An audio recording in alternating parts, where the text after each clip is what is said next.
Shalom, perkenalkan nama saya Tirhan Bayu Sipahutar, NIM 863153, tingkat 2 semester 4, Prodi PAK.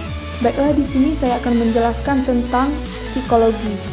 Psikologi itu berasal dari kata Yunani yaitu pisce yang berarti jiwa dan logos yang berarti ilmu. Nah, sebelum psikologi berdiri sendiri sebagai ilmu pengetahuan pada tahun 1879, psikologi atau tepatnya gejala-gejala kejiwaan dipelajari oleh filsafat dan ilmu faal.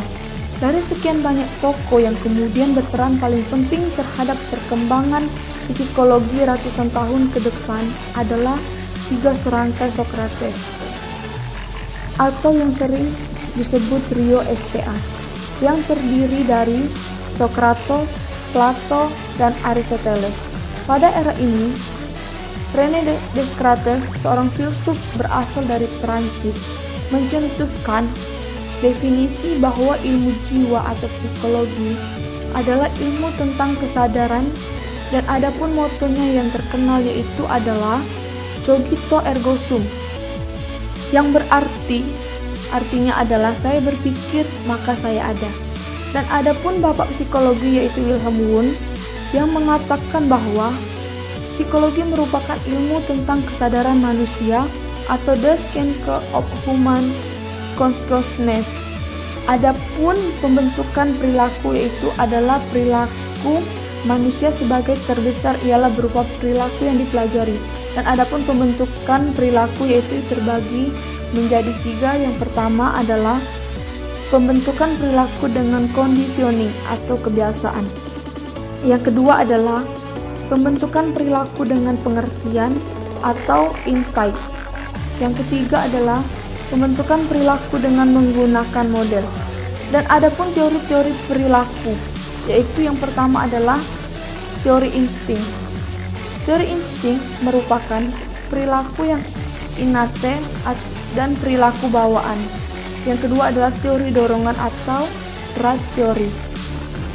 Teori ini berpendapat bahwa organisme ini mempunyai dorongan-dorongan atau drive tertentu.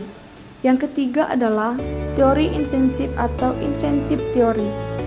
Teori ini berpendapat bahwa perilaku organisme disebabkan karena adanya intensif. Yang keempat adalah teori atribut. Teori ini menjelaskan tentang sebab-sebab perilaku orang. Dan yang kelima adalah teori kognitif. Apabila seseorang harus memilih perilaku mana yang mesti dilakukan, maka pada umumnya akan memilih alternatif perilaku yang akan membawa manfaat yang sebesar-besarnya bagi yang bersangkutan. Dan adapun ruang lingkup psikologi digolongkan menjadi 2, yaitu yang pertama adalah psikologi yang menyelidiki dan mempelajari manusia.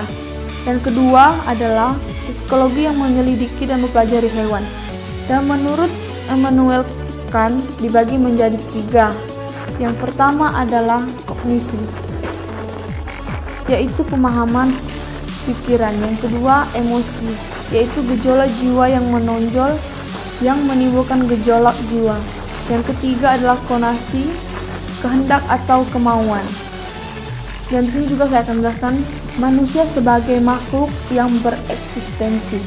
Nah, dalam pengertian filsafat, eksis tidak hanya berarti ada, tetapi secara aktif sadar akan keberadaannya dan mampu mengarahkan keberadaannya itu ke suatu tujuan yang dikehendakinya sendiri.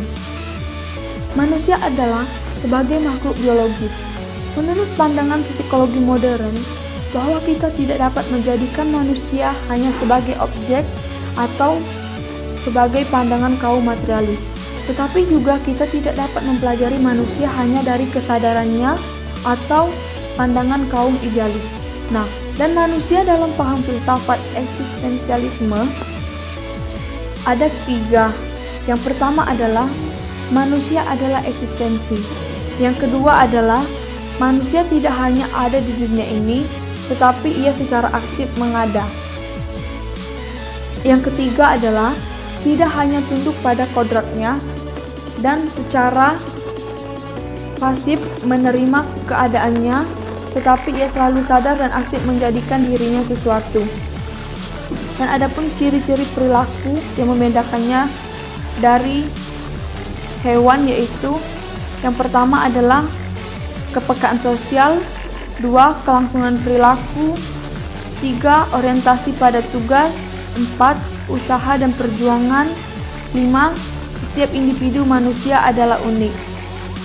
Yaitulah penjelasan dari saya tentang psikologi. Shalom, terima kasih. Tuhan Yesus memberkati.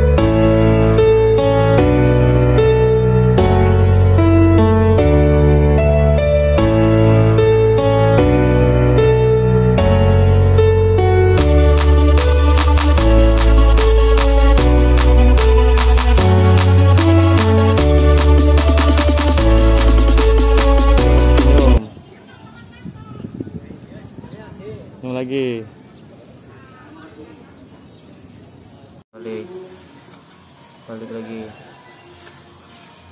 balik lagi. Oke, balik bukunya, balik pelan-pelan, kayak sambil mikir-mikir gitu, lihat ke atas. Nah,